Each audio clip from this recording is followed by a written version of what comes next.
Bom dia a todos que nos acompanham nas redes sociais da Prefeitura de Frutal. Estamos aqui hoje no NAID para falar sobre TDAH.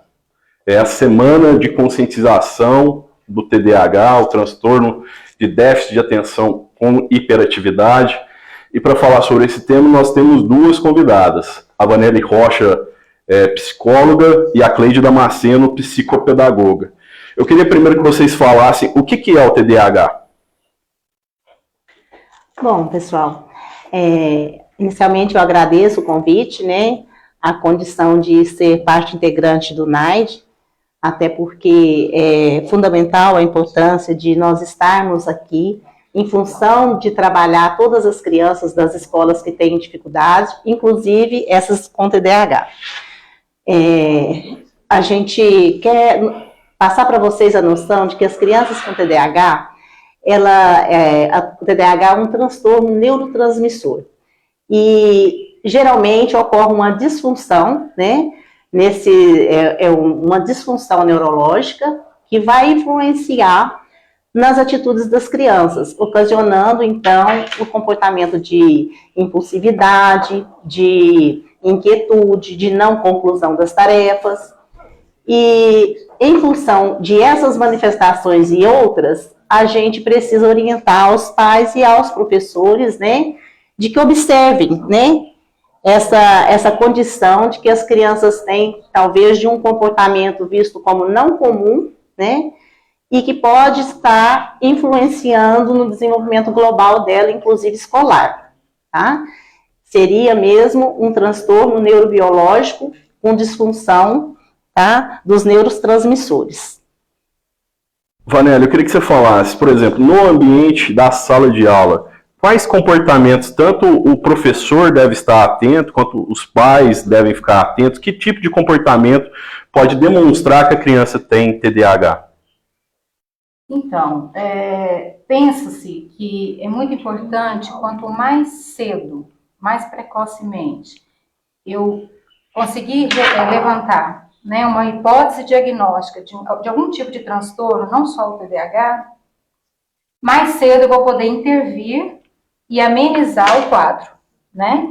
Então, a gente preocupa-se muito hoje, e hoje a gente tem essa acessibilidade de conhecimento e de serviços para nos proporcionar essa condição de avaliar.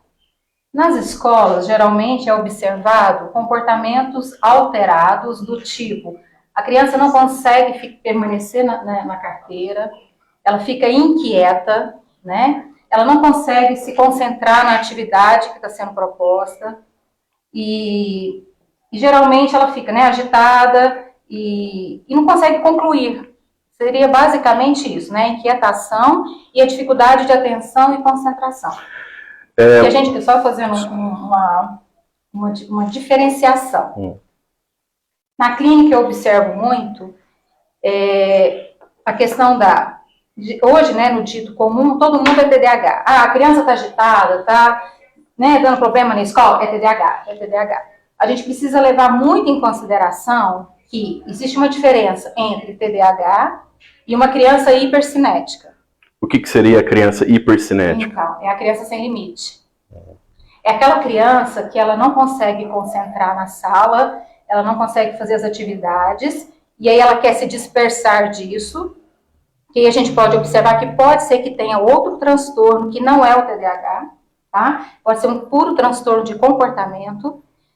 Então, assim, primeiro precisa saber diferenciar o que é transtorno TDAH da criança hipercinética. Então, a criança hipercinética é aquela criança que não para quieta e ela não consegue também se manter, mas é por falta de limite. Ou seja, um transtorno puramente comportamental. Perfeito. Então, por isso, Bruno, até que a gente enfatiza essa questão da conscientização, né, dessa semana que foi decretada, né, diante dessa lei que foi sancionada pelo nosso governo, né, de que é importante que os pais conscientizem, que a escola conscientize, de que uma criança inquieta, ela pode vir a ter o transtorno da hiperatividade e déficit de atenção, mas nem sempre, né, e que então para isso é importante que haja observação no ambiente, É importante que, posterior a essa primeira fase do desenvolvimento, que é no âmbito familiar, que o início da escola, o professor observe as características de inquietude, se estão acentuadas, se estão frequentes, se a criança não conclui as tarefas, se existe aquela questão de impulsividade e N outras características que podem ser observadas tanto no ambiente familiar como na escola. Porque uma vez que acharem que possa ser, nós, psicopedagogas, integrantes do NAID, estamos na escola para avaliar essa criança e encaminhá-las para o NAID, que é aqui, onde tem a profissional psicóloga, nossa amiga Vanelli, colega, né, que vai estar também concluindo e avaliando a questão na área específica dela, e se caso for necessário, estar encaminhando para um neurologista para então ser laudado essa criança como sendo ou não hiperativa, porque é importante que haja essa visão de diagnóstico precoce, pessoal, para que o tratamento, se caso necessário for, introduzir medicação, para que a criança possa estar mais adequada, mais feliz, desenvolvendo de uma forma mais inteirada na escola, não só propriamente no sentido do aprender a ler e escrever, mas estar mais feliz.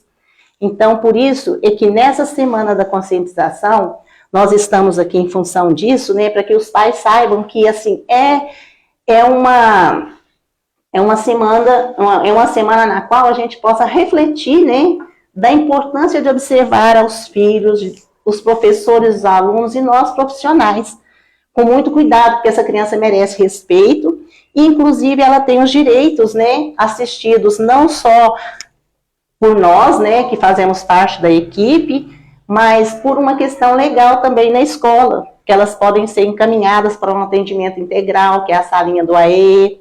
Então, é muito importante essa semana para que todos que estejam nos ouvindo conscientizem da importância dessas observações.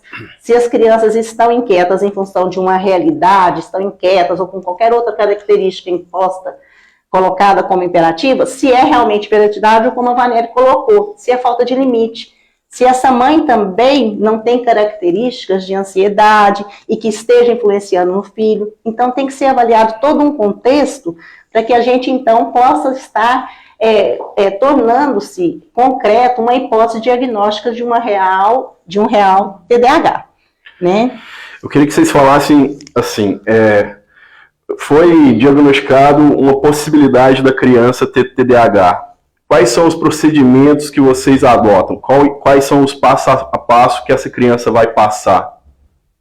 Então, se foi diagnosticada, a criança vai ter direito integral na escola, né? Ela vai ter o direito à salinha do atendimento especializado, que é a salinha do AEE, né? Ela vai ter o atendimento comigo, que sou a psicopedagoga de determinadas escolas no município, assim como tem outras psicopedagogas. E ela vai ter toda a assistência também, se necessário for, geralmente de um atendimento psicoterapêutico e possivelmente neurológico, né? Com ou não, com medicação ou não. Cleide, tá? Eu queria que você falasse, para quem não conhece, o que é a sala, o que essa sala tem de diferente, quais são os dispositivos que ela tem que vai ajudar a criança? São jogos lúdicos, são jogos, oportunidades de trabalhar o lúdico para que a criança possa estar interagindo melhor, né? O profissional, ele deve ter um perfil de ser humano, respeitoso, para considerar aquela criança como pessoa, né? Para respeitar a diferença da qual ela está ali com uma ansiedade ou com, às vezes, uma desorganização interior. Então, é através de brinquedos, através de jogos, através de atividades específicas em relação ao processo curricular e, sobretudo, esse perfil diferenciado de respeito em relação à condição que ela tem, né? Que é fundamental. Vanelli, eu queria que você falasse da questão dos pais.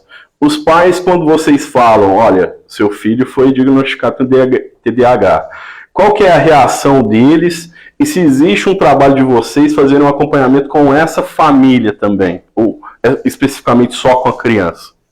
Não, a gente precisa envolver, na verdade, todo o sistema, né? Nós envolvemos família, nós envolvemos as escolas e os serviços que vão prestar apoio à criança. Então, a gente tem que trabalhar numa equipe, né?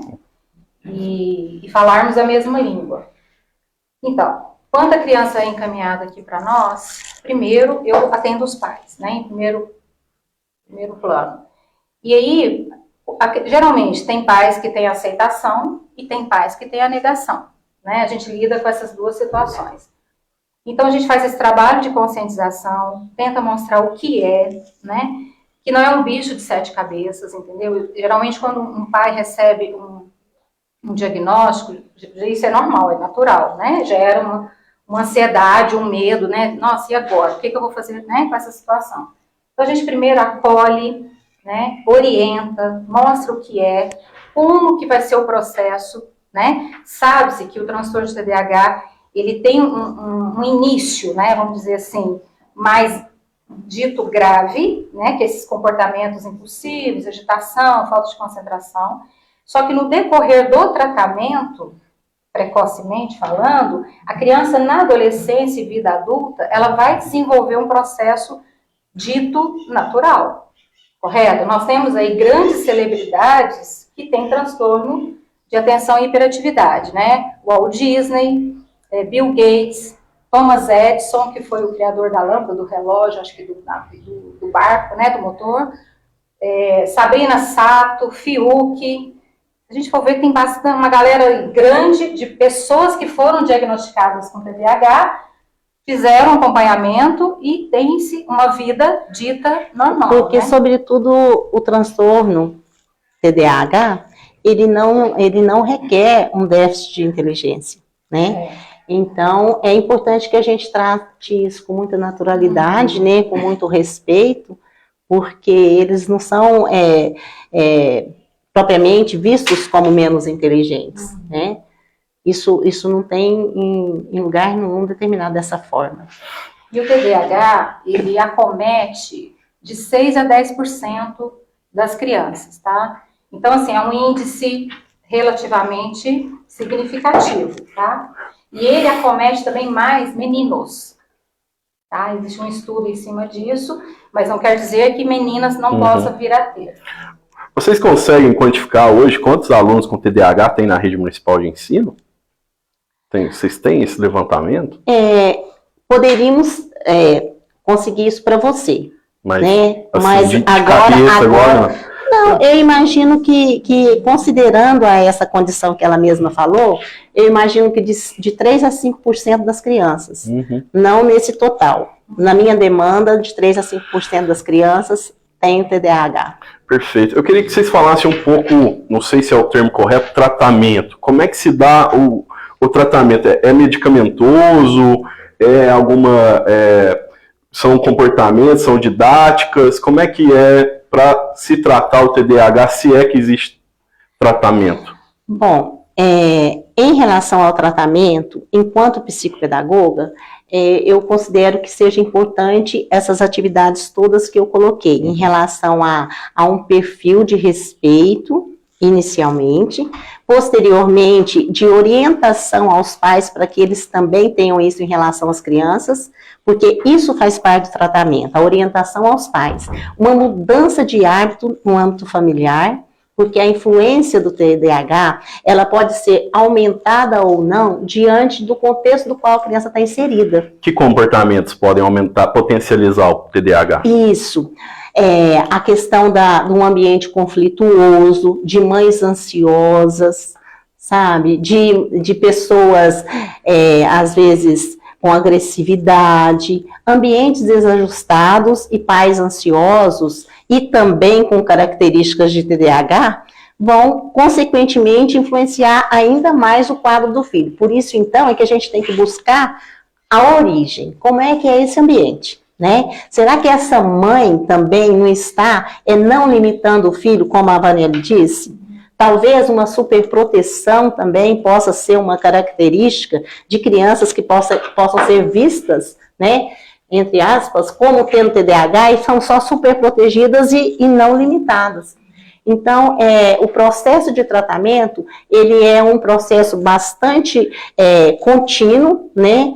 E, de certa forma, assim, bastante profundo e amplo, porque não vai ser só com a criança, né? Vai depender de todo um leque de pessoas envolvidas, assim como professores, né?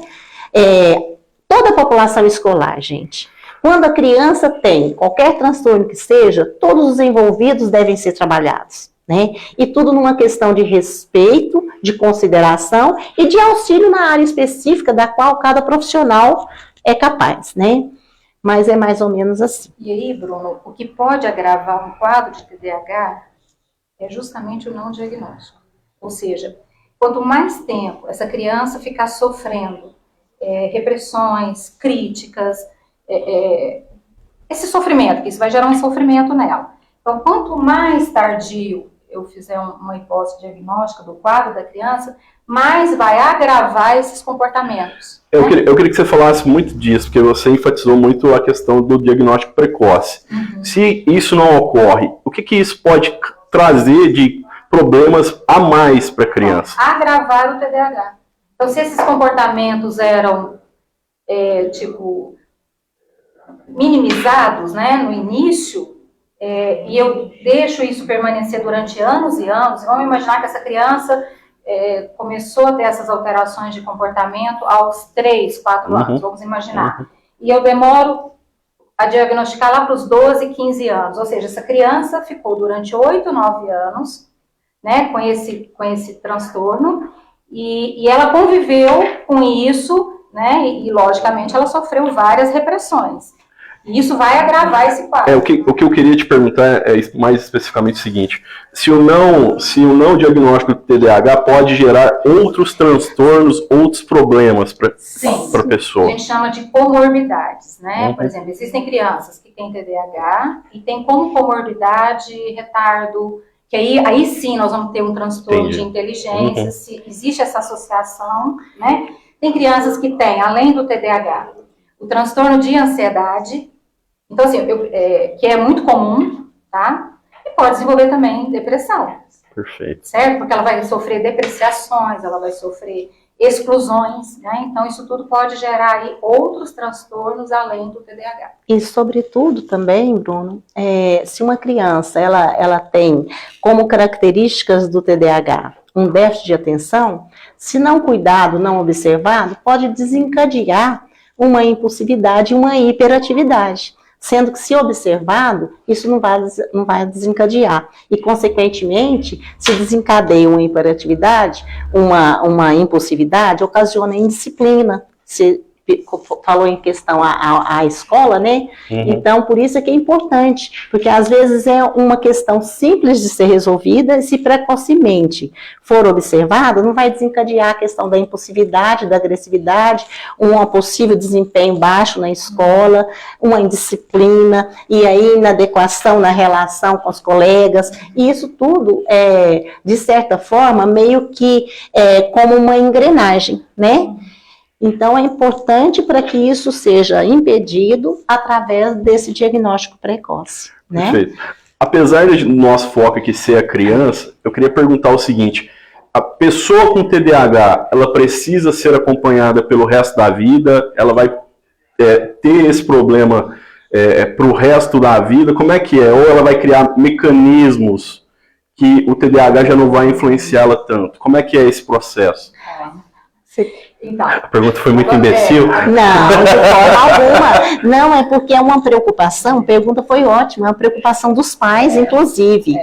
Mas a Vanelli ela está já pronta para responder, mas eu te asseguro que isso vai sendo lidado de uma forma satisfatória, principalmente se for cuidado. Mas ela vai explicar aí, que ela já tinha aberto a boca para falar. Como eu disse anteriormente, eu até citei algumas celebridades conhecidas, né? Uhum. Que foram diagnosticadas com TDAH e tiveram suas vidas ditas normais, né? Eu não gosto de usar a palavra normais, tá, gente? Comum, né? De uma forma natural. Eu usei o termo ditos, sim, né? naturalmente vistos, então, né? Então, assim, as intervenções, elas são feitas, né, de maneira, quanto mais cedo, melhor. E, eu esqueci, foi a sua pergunta, agora eu me perdi. Repete. A questão, assim, ela vai ter que ter um acompanhamento para o resto da vida, ou própria pessoa com TDAH, ela cria mecanismos que ela consegue, vamos dizer assim, bloquear a ansiedade, a questão. Então, vamos imaginar que ela começou desde criança a ter acompanhamentos com psicólogos, com psicopedagogo, terapia ocupacional, acompanhamento médico, né, a escola. Então, a criança vai chegar a um certo ponto que ela vai encontrar o seu equilíbrio, tá? Ela vai com a medicação, em alguns casos é indicado medicações, né? Não são todos os casos, tá? Então, a criança ela vai se adaptar, se reorganizar e ter uma vida, né, a seu jeito. Eu não gosto muito dessa padronização de falar assim, todas as crianças serão dessa e dessa forma. Você é diferente de mim, ela é diferente de mim, nós vamos ter um desenvolvimento diferente. Independente de ter ou não TDAH, a gente tem as nossas características particulares. E nós precisamos, através desse processo de neurociência que hoje está muito divulgado, há várias outras adaptações a nível neurológico que conduz com uma certa plasticidade à condição de mudança.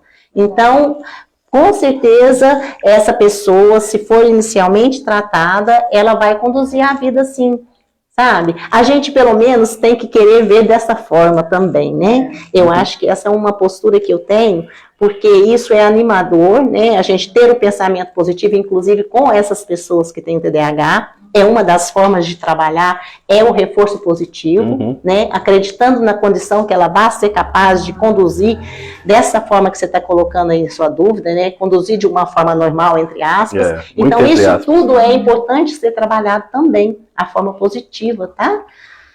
E a gente estava falando hoje mais cedo, eu como psicóloga, eu não olho a minha criança como... Eu não vejo a patologia nela. Sim. Se eu te enxergar com a sua patologia, eu só vou ver isso em você. Perfeito. Então, assim, é importante fazer um diagnóstico? Sim. Só que eu não posso ver o ser humano como uma patologia. Então, eu preciso saber que ele tem outras habilidades, ele tem outros pontos fortes, e é justamente aí que nós, psicólogos, entramos. Então, nós vamos trabalhar as habilidades das crianças, as potencialidades. Geralmente, a criança com TDAH, ela tem muita habilidade ao desenho, à arte, ao teatro. Então, eu fazendo essa intervenção com a minha criança, ela vai descobrir que ela é boa também em outras coisas, isso vai elevar a estima, isso vai elevar a segurança, e isso vai amenizar esse quadro, né? E fazer com que as coisas fiquem mais naturais. Mais leves, né? Mais leves. Para a gente finalizar, eu queria... Você citou aí celebridades, pessoas que convivem com o TDAH, mas eu acho que a grande preocupação dos pais, principalmente que estão nos assistindo, até dos educadores, é assim: a criança com TDAH, ela vai conseguir ter um desenvolvimento educacional dentro do padrão? Ela vai conseguir se adequar ao ambiente escolar? Ou isso para ela é muito dificultoso? Bruno, não vai existir padrão. Mesmo porque, mesmo quem não tem transtorno, não segue... Por exemplo, a gente pode não ter, vamos imaginar, eu e você não temos transtorno. Pode ser que eu tenha, né? Nós temos outros transtornos. Mas vamos fazer de conta, a gente está fazendo de conta. Faz de conta que eu e você não temos transtorno nenhum. Sim. Pelo menos não foi diagnosticado. Ainda. Então, você vai ter um tempo diferente do meu. Não vamos achar que você vai ler ali aos 5, 6 anos, vai ser alfabetizado redondinho. Pode ser que você até consiga. E pode ser que eu vou conseguir ser alfabetizada aos 7. Não quer dizer que eu sou diferente de você, ou que eu sou menos inteligente que você. Então, essas crianças, elas vão ter, sim, um desenvolvimento no tempo dela, assim como o nosso, entendeu? E vão conseguir ser quem elas quiserem. Perfeito. Exatamente. Gente, eu gostaria muito de agradecer a participação de vocês. Espero que a gente tenha contribuído para levar esse debate para mais pessoas, que as pessoas tenham entendido. Se não tiverem entendido, a gente pode fazer de novo. Foi bastante divertido. E eu quero agradecer demais vocês. E vocês podem complementar com alguma informação que as minhas perguntas não contemplaram. Fiquem à vontade. Muito obrigado mesmo. Quer falar um pouquinho sobre o NIDE? Bom, a proposta não seria, mas eu acho que é muito importante, Perfeito. Até porque eu tinha dito inicialmente, né? Porque, conforme hoje o nosso objetivo é essa conscientização, eu quero deixar claro a todos que o NAID faz esse trabalho mesmo antes de... Vamos lá, Cleide, o que é o NAID? Pra gente... sim.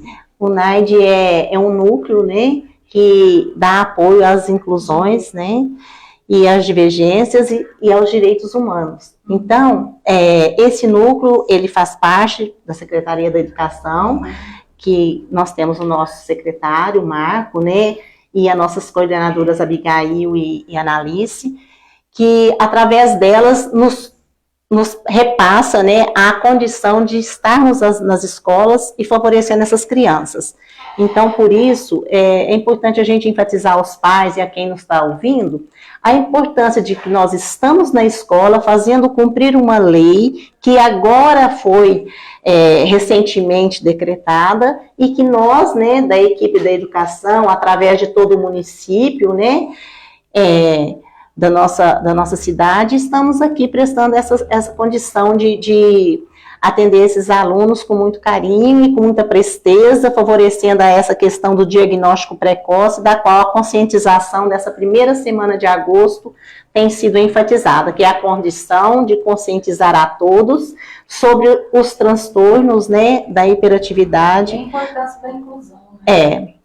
Porque aqui nós não atendemos apenas TDAH, tá? Uhum. Nós atendemos crianças com transtornos comportamentais, né? Crianças ditas TOD, crianças com TDAH, crianças que têm questões emocionais que estão interferindo no processo ensino-aprendizagem. Perfeito. Tá? E basicamente, autismo não, porque nós temos no nosso município a APAI, Uhum. né, que atende crianças, né, com quadro de autismo.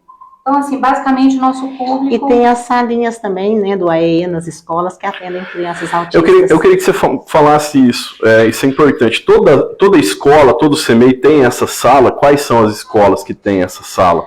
Todas as escolas do município têm as salinhas, né, que favorecem essas crianças que têm transtorno. Aqui em Frutal, todas as escolas do município têm. Perfeito. Então, hoje nós falamos de TDAH. Num futuro próximo, nós vamos falar mais do NAID e também vamos falar dessas salinhas em específico, até mostrar as salinhas, para que a população entenda como é o trabalho, valorize esse trabalho, não tenha medo desse trabalho, porque esse trabalho é para o desenvolvimento da criança, não é para diminuir a criança, pelo contrário, é para elevar ela, para que ela se sinta confortável como ela é. Isso, a aceitação é muito importante. Isso, e o tratamento com naturalidade, né? Porque merece total respeito, né? Naturalidade sobretudo, né, gente? Independente de qualquer transtorno. Exatamente. Um abraço. Muito obrigado, gente, e até a próxima. Muito obrigado, Vanelli. Muito obrigado, Cleide. Obrigada a você, Bruno. Um abraço para vocês. Bom dia para todos.